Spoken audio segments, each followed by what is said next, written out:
Hello, हेर्नुहोस् त आयरल्यान्डमा फल सुरु भयो। त्यही भएर सबैतिर पातहरू झर्न थालिसक्यो र यो पातहरू चाहिँ एकदमै त्यो कलरै कस्तो राम्रो देखिन्छ के। अनि त्यसपछि चिसो ठाउँमा चाहिँ जब यो फल सुरु हुन्छ नि कस्तो त्यो राम्रो देखिन्छ के, लाइक इन्भाइरोमेन्ट नै लाइक उस टाइपको देखिन्छ। अब आकाश ग्रे भए पनि मुनि चाहिँ जस कलरफुल नै देखिन्छ भनौँ।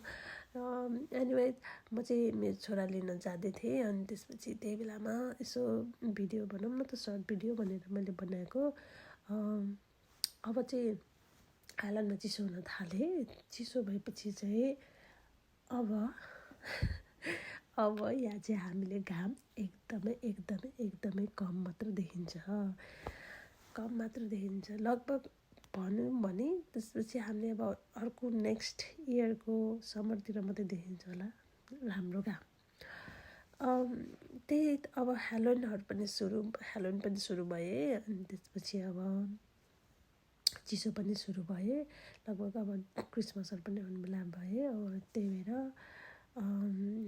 चिसोको ठाउँमा चाहिँ अब चाहिँ हामीले हाम्रो रमाइलो टाइम भनौँ न गयो भनेर। किन भन्दाखेरि चाहिँ अब काममा जाँदा त हाम्रो टाइम पास ठिक हुन्छ, काम गऱ्यो भनौँ। जब बिदा हुन्छ नि त्यसपछि यस्तो अल्छी लाग्छ। बाहिर जाउँ त्यो डुम्मले बाहिर निस्किनु मन लाग्दैन होइन। घर बसौँ। अब एक्लै छ भने त अब बच्चा छैन भने त सुतेर बस्नु पायो। बच्चा छ भने त झनै गाह्रो हुन्छ। मेरो छोरा चाहिँ फेरि घर बस्यो भने खेलौँ भन्छ कि मम्मी खेल भन्छ। अनि उसलाई पनि अब फेरि बाहिर लगाउँ भने चाहिँ चिसो लाग्छ भन्ने हुन्छ। अनि त्यसपछि घर खेल्ने कति खेल्ने त्यस्तै छ। त्यही हो कुरा। अनि त्यसपछि अब म चाहिँ मेरो छोराको स्कुल आउन लाग्यो। अनि त्यसपछि त्यहाँनिर नजिक छ। त्यही भएर घरबाट निस्किँदाखेरि एउटा सर्ट भिडियो बनाउँछु त भनेर हिँडेको। अनि त्यसपछि मैले मेरो छोरालाई पनि लिएर आएँ। स्कुलमा देखाउनु मिल्दैन नि त ऊ। अनि त्यसपछि उसलाई लिएर आएर अनि बोक अरे मलाई उसलाई बोक्न पऱ्यो अरे एकछिन के अरे भन्न थालेर। अनि त्यसपछि बोकेँ।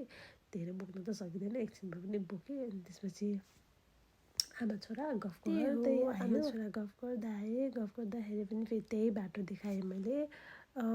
कति मान्छेहरूलाई अब हुन्छ नि त के अरे आयरल्यान्डमा पनि कस्तो होला भन्ने हुन्छ नि त। त्यही भएर मैले बाटोको मात्र भए पनि खिचिदिएँ कि। अब भिडियो त्यति राम्रो त छैन तर म बाटोको भए पनि खिचिदिएँ। मेरो छोराले चाहिँ म भिडियो बनाउँदाखेरि चाहिँ अनि मेरो उसको भिडियो खिच्नु पऱ्यो कि। अनि मेरो भिडियो बनाऊ भनिरहेको थियो। अनि त्यसपछि अनि फेरि अनि ल्याङ